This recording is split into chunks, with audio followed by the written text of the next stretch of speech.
जोहार बी.आर. अंबेडकर, जोहार बी.आर. अंबेडकर, जोहार बी.आर. अंबेडकर।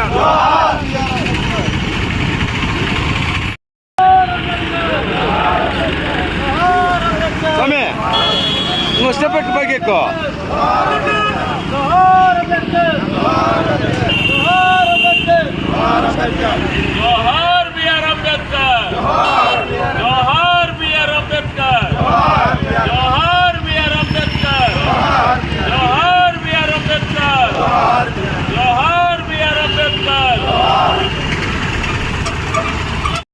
డాక్టర్ బాబాసాహెబ్ అంబేద్కర్ యొక్క 68వ వర్ధంతి సందర్భంగా పలమనేరు పట్టణ నందు వైఎస్ఆర్ కాంగ్రెస్ పార్టీ శ్రేణులు ఈరోజు నివాళులు అర్పించడం జరిగింది. భారతదేశంలో రాజ్యాంగంలో పొందుపరిచింది ఒక వార్డు మెంబర్ నుంచి ఎంపీ వరకు ఆయన రాసిన రాజ్యాంగం వల్లే ఈరోజు ఫలాలను అనుభవిస్తున్నారు. అతను కానీ రాజ్యాంగంలో పొందుపరచకపోయింటే దళితుల యొక్క పరిస్థితి అధోగతి స్థితిలో ఉంటుంది. దీన్ని గుర్తించుకొని పార్టీ శ్రేణులు కానీ కార్యకర్తలు కానీ అందరూ కలిసికట్టుగా పోరాడి అంబేద్కర్ యొక్క ఆశయాలను ముందుకు తీసుకెళ్లాలి.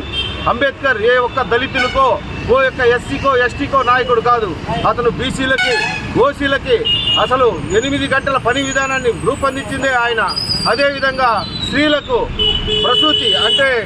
ప్రసూతి సమయంలో వాళ్ళకి లీవులు కానీ వాళ్ళకి సెలవులు కానీ ప్రకటించింది కూడా అంబేద్కర్ అని ఈ సందర్భంగా గుర్తు చేసుకుంటూ ఈ యొక్క హిందూ కోడ్ బిల్లుని మరియు 18 సంవత్సరాల నిండిన ప్రతి ఒక్కరికి ఓటు హక్కును కల్పించింది కూడా అంబేద్కర్ అని ఈ సందర్భంగా మీకు గుర్తు చేస్తూ ఈ యొక్క చిన్న అవకాశాన్ని కల్పించినందుకు మీకు అందరికీ ధన్యవాదాలు తెలియజేసుకుంటున్నాం. జై భీమ్, జై భీమ్, జై భీమ్, జై భీమ్. ప్రపంచ మేధావి మా అందరి పితామహుడు డాక్టర్ బి.ఆర్. అంబేద్కర్ గారి వర్ధంతి సందర్భంగా పలమనేరు నియోజకవర్గంలో పలమనేరులో నడిబొట్టునున్నటువంటి అంబేద్కర్ గారికి నివాళులు అర్పించడానికి ఈరోజు వైఎస్ఆర్ కాంగ్రెస్ పార్టీ తరఫున ఎక్స్-ఎమ్మెల్యే వెంకయ్యగౌడ్ గారు అందుబాటులో లేని కారణంగా ఆయన తరఫున మేమందరూ కూడా చేస్తున్నాము. నిజంగా అంబేద్కర్ గారు పెద్దలు చెప్పినట్లు రాజ్యాంగాన్ని ఈ భారతదేశానికి అతిపెద్ద రాజ్యాంగాన్ని అందించారు. ఆ రాజ్యాంగంలో పొందుపరిచినటువంటి అంశాలని ఈరోజు ప్రభుత్వాలు పరిపాలిస్తున్నాయి.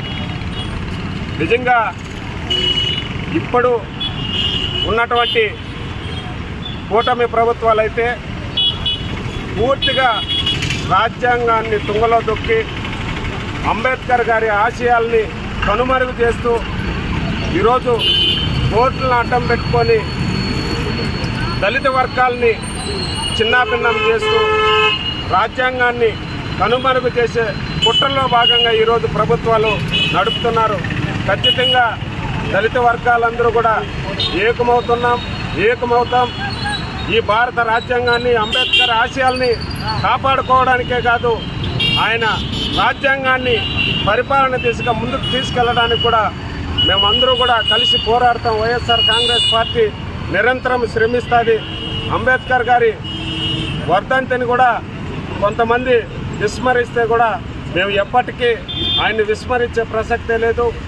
మరి అంబేద్కర్ గారి ఆశయ సాధనకు దళిత వర్గాల ఎస్సీ ఎస్టీ బీసీ మైనారిటీ వర్గాల అందరికీ కూడా వెన్నుదన్నుగా రాజ్యాధికారాన్ని అందించినటువంటి అంబేద్కర్ గారికి మేమందరూ కూడా తోడుగా ఉండి ఆయన ఆశయాలు ముందుకు తీసుకెళ్తాము.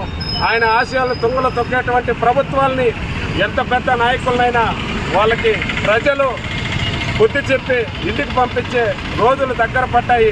కాబట్టి అందరూ కూడా అంబేద్కర్ గారి ఆశయాలకి కలిసి రావాలి, కలిసి ముందుకు నడాలి. లేకుంటే భావితరాలకు రాబోయే మన పిల్లలకి మరి ప్రభుత్వ ఫలాలు కానీ ప్రభుత్వ అధికారాన్ని కానీ దూరం చేసే కుట్రలు జరుగుతున్నాయి ఈరోజు ప్రభుత్వాల్లో. కాబట్టి అలాంటి ప్రభుత్వాలకు బుద్ధి చెప్పడానికి అందరూ కలిసిమెలిసి వచ్చి అంబేద్కర్ గారి ఆశయ సాధనని ముందుకు తీసుకెళ్లాలని కూడా కోరుకుంటున్నాం. జై భీమ్, జై భీమ్, జై భీమ్, జై భీమ్, జై భీమ్, జై భీమ్.